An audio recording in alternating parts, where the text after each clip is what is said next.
Welcome back. ಮೈಸೂರಿನ K R ಆಸ್ಪತ್ರೆಯಲ್ಲಿ ಮೂವರ ಮೃತದೇಹ ಇದೆ. ಪೋಸ್ಟ್ ಮಾರ್ಟಂಗೆ ಸಹಿ ಆಗ್ತಾ ಇಲ್ಲ ಕುಟುಂಬ. 2 ಕೋಟಿ ಪರಿಹಾರ ಕೊಡಿ, ಸರ್ಕಾರಿ ಉದ್ಯೋಗ ಕೊಡಿ ಅಂತ ಆಗ್ರಹಿಸ್ತಾ ಇದ್ದಾರೆ. ಈಗಷ್ಟೇ ಶಾಸಕರು ಹೇಳ್ತಾ ಇದ್ರು, ಅವರ ಕುಟುಂಬಗಳ ಹಿರಿಯರ ಜೊತೆ ಮಾತಾಡಿದೀವಿ, ಕನ್ವಿನ್ಸ್ ಮಾಡಿದೀವಿ, ಎಲ್ಲ ಓಕೆ ಆಗಿದೆ ಅಂತ ಹೇಳ್ತಾ ಇದ್ರು. ಇಲ್ಲ, ಹಂಗಾಗಿಲ್ಲ. 2 ಕೋಟಿ ಪರಿಹಾರ ಬೇಕು, ಸರ್ಕಾರಿ ಉದ್ಯೋಗ ಬೇಕು ಅಂತ ಆಗ್ರಹಿಸ್ತಾ ಇದ್ದಾರೆ. ಇಲ್ಲ ಅಂದ್ರೆ ಪೋಸ್ಟ್ ಮಾರ್ಟಮ್ ರಿಪೋರ್ಟ್ಗೆ ನಾವು ಸಹಿ ಹಾಕಲ್ಲ ಅಂತ. ಸಂಬಂಧಪಟ್ಟ ಅರಣ್ಯ ಸಿಬ್ಬಂದಿ ವಿರುದ್ಧ ಕ್ರಮಕ್ಕೂ ಕೂಡ ಒತ್ತಾಯವನ್ನು ಮಾಡಲಾಗ್ತಾ ಇದೆ. ಅಲ್ಲಿಯವರೆಗೂ ಪೋಸ್ಟ್ ಮಾರ್ಟಮ್ಗೆ ಸಹಿ ಹಾಕೋದಿಲ್ಲ. ಕೆಆರ್ ಆಸ್ಪತ್ರೆ ಬಳಿ ಮೃತರ ಕುಟುಂಬಸ್ಥರು ಆಗ್ರಹಿಸ್ತಾ ಇದ್ದಾರೆ. 3 ಬೇಡಿಕೆ ಇಟ್ಕೊಂಡಿದ್ದಾರೆ. 2 ಕೋಟಿ ಪರಿಹಾರ, ಸರ್ಕಾರಿ ಉದ್ಯೋಗ, ಮತ್ತೊಂದ್ ಕಡೆ ಯಾರು ಶೂಟೌಟ್ ಮಾಡಿದ್ರಲ್ಲ ಅವ್ರ ಮೇಲೆ ಸರಿಯಾದ ರೀತಿಯಲ್ಲಿ ಕ್ರಮ ಆಗಬೇಕು ಅಂತ, ಸಿಬ್ಬಂದಿ ವಿರುದ್ಧ ಕ್ರಮ ಆಗಬೇಕು ಅನ್ನುವಂಥ ನಿಟ್ಟಿನಲ್ಲಿ 3 ಬೇಡಿಕೆ ಇಟ್ಕೊಂಡು ಪೋಸ್ಟ್ ಮಾರ್ಟಮ್ ಮಾಡಿದಂಥ ಕೆಆರ್ ಆಸ್ಪತ್ರೆಯ ಮುಂಭಾಗನೇ ಇದ್ದಾರೆ. ಕುಟುಂಬಸ್ಥರು ಸಹಿ ಹಾಕದೆ ತಮ್ಮ ಆಕ್ರೋಶವನ್ನು ವ್ಯಕ್ತಪಡಿಸ್ತಾ ಇದ್ದಾರೆ.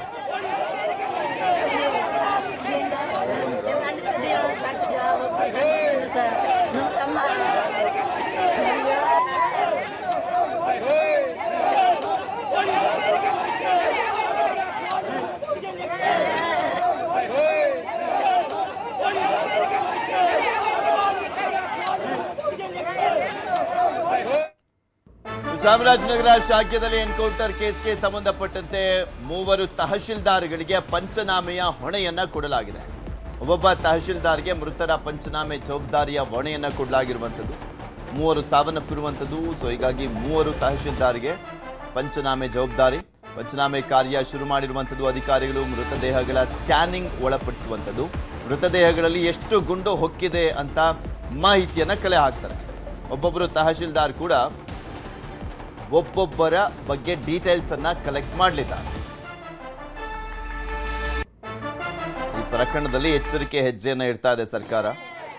ಒಂದ್ ಕಡೆ ಮ್ಯಾಜಿಸ್ಟ್ರೇಟ್ ತನಿಖೆ, ಇನ್ನೊಂದ್ ಕಡೆ 3 ತಹಶೀಲ್ದಾರ್ಗಳಿಗೆ 3 ಮೃತಪಟ್ಟಿರುವಂತವ್ರ ಬಗ್ಗೆ ಕಂಪ್ಲೀಟ್ ಡೀಟೇಲ್ಸ್ ಪಂಚನಾಮೆಯನ್ನ ಮಾಡಲಿಕ್ಕೆ ಸೂಚನೆಯನ್ನ ಕೊಡಲಾಗಿದೆ. ಅವ್ರ ಮಾಹಿತಿಯನ್ನ ಕಲೆಕ್ಟ್ ಮಾಡ್ತಾ ಇದ್ದಾರೆ.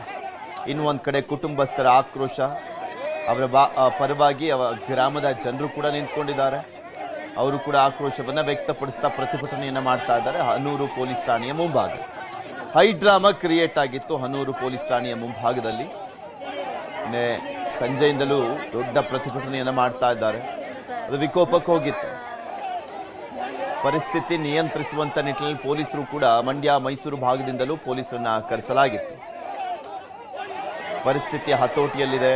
ಇದೇ ಸಂದರ್ಭದಲ್ಲಿ ಪೊಲೀಸರ ಮೇಲೆ ಹಲ್ಲೆಗೆ ಮುಂದಾಗಿದ್ದಂಥ 5ರನ್ನ ಬಂಧನ ಕೂಡ ಮಾಡಲಾಗಿದೆ. ಬ್ಯಾರಿಕೇಡ್ಗಳನ್ನೆಲ್ಲ ಕಿತ್ತು ಹಾಕಿ ಪೊಲೀಸರ ಮೇಲೆ ಹಲ್ಲೆಗೆ ಮುಂದಾಗಿತ್ತು. ರೈತ ಪರ ಸಂಘಟನೆಗಳು ಕೂಡ ಸಾಥ್ ಕೊಟ್ಟಿದ್ವು. ಪ್ರಮುಖ ಬೇಡಿಕೆ ಅಂದ್ರೆ ಇವಾಗ 2 ಕೋಟಿ ಪರಿಹಾರ ಕೊಡಬೇಕು, ಗೌರ್ಮೆಂಟ್ ಜಾಬ್ ಕೊಡಬೇಕು.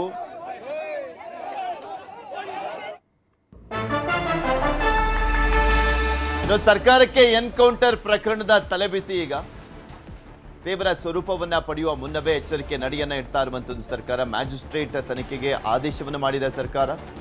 ಸದನದಲ್ಲೂ ಕೂಡ ನಾಳೆ ಪ್ರಕರಣ ಪ್ರತಿಧ್ವನಿಸುವಂತ ಸಾಧ್ಯತೆ ಇದೆ. ನಾಳೆ ಅರಣ್ಯ ಇಲಾಖೆ ಅಧಿಕಾರಿಗಳ ಜೊತೆ ಸಿಎಂ ಸಭೆಯನ್ನ ಮಾಡ್ತಾ ಇದ್ದಾರೆ. ಶೂಟೌಟ್ಗೆ ಕಾರಣ ಏನು ಅಂತ ಮಾಹಿತಿಯನ್ನ ಸಂಗ್ರಹಿಸಲಿದ್ದಾರೆ. ಪರಿಹಾರ ವಿತರಣೆ ಬಗ್ಗೆನೂ ಕೂಡ ನಾಳೆ ಸಮಾಲೋಚನೆ ಮಾಡಲಿದ್ದಾರೆ. ಚರ್ಚೆ ಮಾಡಿ ಮಹತ್ವದ ನಿರ್ಣಯವನ್ನ ಕೈಗೊಳ್ಳುವಂತ ಸಾಧ್ಯತೆ ಇದೆ. ಶೂಟೌಟ್ ಕೇಸ್ನಲ್ಲಿ ಸರ್ಕಾರ ಎಚ್ಚರಿಕೆ ಹೆಜ್ಜೆಯನ್ನ ಇಡ್ತಾ ಇದೆ. ಯಾವ ರೀತಿಯ ಕ್ರಮವನ್ನ ಕೈಗೊಳ್ತಾರೆ, ಏನ್ ಮಾಡ್ತಾರೆ ಕಾದ್ ನೋಡಬೇಕು. ಬಿಕಾಸ್ ಈಗ ಆಲ್ರೆಡಿ ಮ್ಯಾಜಿಸ್ಟ್ರೇಟ್ ನೇತೃತ್ವದಲ್ಲಿ ತನಿಖೆಯನ್ನ ಮಾಡುವಂತ ನಿಟ್ಟಿನಲ್ಲಿ ಸೂಚನೆಯನ್ನ ಕೊಡಲಾಗಿದೆ. ಉಳಿದಂತೆ ಪರಿಹಾರವನ್ನ ಕೊಡುವಂತದ್ರ ಬಗ್ಗೆ ಏನ್ ನಿರ್ಣಯ ಆಗುತ್ತೆ ಕಾದ್ ನೋಡಬೇಕಾಗಿರುವಂಥದ್ದು. ರಾಮಲಿಂಗಾರೆಡ್ಡಿ ಅವರು ಹಿಂದೆ ಜಲಸಂಪನ್ಮೂಲ ಸಚಿವರಾಗಿದ್ರು. ಕಾವೇರಿ ವಿವಾದ ಎಲ್ಲ ಬಂತು. ಈಗ ಅರಣ್ಯ ಸಚಿವರಾಗಿದ್ದಾರೆ. ಈ ಶೂಟೌಟ್ ಪ್ರಕರಣ ತಲೆಬಿಸಿಯನ್ನ ತಂದಿಟ್ಟಿದೆ.